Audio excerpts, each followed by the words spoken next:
नमस्कार भावनो आणि भयणीनो, बायबलाक लक्ती जाल्लें एक सवाल घेवन हांव तुमचे मुखार आसां.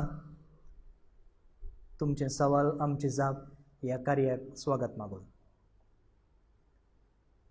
बायबल वाचता आसतना दोसुल्लें सवाल हें की बेतानिया तावन जेरुसलेमाक जेजू पयण करना आसा आनी वाटेर वाट चलोवन वेता आसतना स्वाभाविक जावन जेजूक भूक लागता आनी जेजू वाटे देगेराच्या अंजुराच्या रुखा सरशीं वेता. कांय तरी मेळत गे म्हूण, पूण कांयच नातलें. बॅड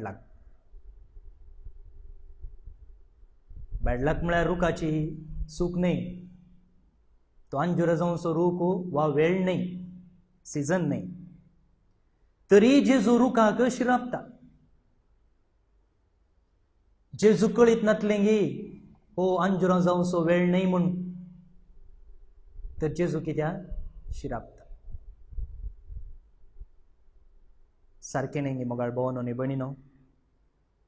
वाजबी सवाल. मार्काच्या तशें मातेवाच्या वांजेलांत ह्या एका घडीताचो उल्लेख आसा. उरल्या वांजेलांत आमकां वाचूंक मेळना. जेजू कांय तितलो बुद्ध न्हय, मतीन दवरया. जेजूक वेळा काळाची समजुणी आसली, लोकाची स्थिती गती कितें, तांची जिणे रीत कितें, परिसर कितें, वेळ काळ कितें, हें सकड कळीत आसलें. तरी तो शिरापता. कित्याक? तो रूख एक असाधारण रूख. उपरांत तुम्ही बायबल उक्तो करून वाचा. मातेवाचो वांजेल अध्याय 20:1 वळ 18-19. तशेंच मार्काचो वांजेल 11 अध्याय 13-12 वळी. आनी थंयसर आमकां विवर मेळटा की तो एक असाधारण रूख म्हणटा. मार्क कित्याक तांतू पानां जायतीं आसलीं म्हणटना ताका अंजुरां दिवचोय सकत आसली. आमच्या गांवांनी आसात न्ही थोडे असाधारण रूख. वर्सान 2 पोटी आंबे जावचे, पणस जावचे. तशेंच हो एक असाधारण रूख आनी असले रूख जेरुसलेमांत जायते आसले. आनी ताजेकून जेजू कांय फळ मागोवन थंयसर गेल्लो. पूण म्हाका भावनो आनी भयणीनो, हें घडीत आसा तशें घेवच्या की हाचो आनी एक गूढ आत्मीक अर्थ समजोवचें गरजेचें.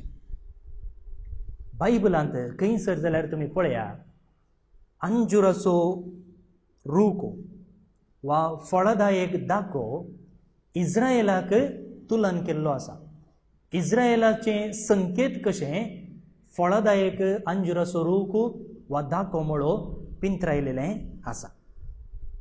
आतां हें घडीत घडता आसतना जेजू जेरुसलेमाक पयण करते आसा आनी थंयसर कितें सकड घडोवंक आसा तें ताच्या मोतींत येदळूच आयिल्लें आसा. ताका कळीत आसलें. आनी आमी जाणाव इस्रायल परसा वा जुदेव कुळी देवान विंचून काडलेली परसा. आनी देवान विंचून काडलेली परजा म्हणटना तिचे तावन देव बरीं फळां आशेतालो. फळां कसलीं? नितीवंतपणाची, नैतिकतेची, मोगाची, न्यायनितीची, शांती समाधानाची. पूण दुरदृश्टवशात कितें जालें? देवाक असलीं फळां थंयसर मेळोवंक नात. तीं फळां दिवची सकत तांकां आसली.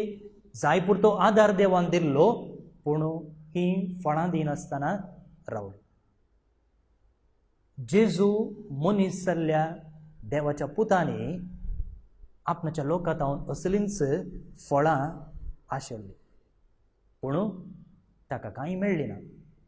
हे फारिजेव, हे सादुसेव, हे जुदेव कशे आसले? त्या रुखा भशेन पांचवे आसले. पांचवे आसले कशें? भायल्यो रितीरिवाजी पाळच्यान, लोकांच्या दृश्टेक पडोवन आपूण एक भाग्यवंत म्हूण दाखोवच्यान शिवाय नीज जावन बरीं शाश्वीत आनी गरजेक पडचीं फळां ती दिवंक शकले ना. भायल्यान अध्यात्मिकतेचो धार्मिकचो वेस ते पांगवलेले शिवाय भितरल्यान ते पोकळ जावन आसले. आनी त्या देखून जेजूक बेजार जाता. आनी उपरांत जेरुसलेम देवाळ शहर तो भितर गेल्ल्यान थंयसर कितें करता? देवाळ शुद्ध करता. आनी कितें केल्लें तांणी देवाळ केल्लें तांणी एक मार्केट प्लेस. देवाच्या हाजरेचें संकेत जावन आसलें देवाळ तांणी आपणाच्या फायद्याक स्वार्थाक वापरलेलें. आनी हें जेजूक बरें लागूना त्या देखून ताणें एक चाबूक घेवन थंयसर देवाळ ताणें शुद्ध केलें. भावनो न्ही भयणीनो, आमकांय देवान ताचीं भुरगीं ताची रचना जावन विंचला. आनी आमी बरें फळ दी जाय म्हणून जेजू अपेक्षिता. जेजू आमच्या भेटेक येता आसतना आमी ताच्या मोगाचें, सेवेचें, त्यागाचें, सॅक्रिफायसाचें, भोगसणेचें आनी अशें पवित्र पुस्तक प्रेरीत जाल्लीं बरीं फळां दिवंक प्रयत्न करया शिवाय फळां नासतना जेजूक बेजार करचें नाका. जबाबदारी म्हाका आनी तुका आसा बरीं फळां दिवच्यान. ही जबाबदारी आमी पाळयांकी. तुमकां तुमचें बरें जावं. देव बरें करूं.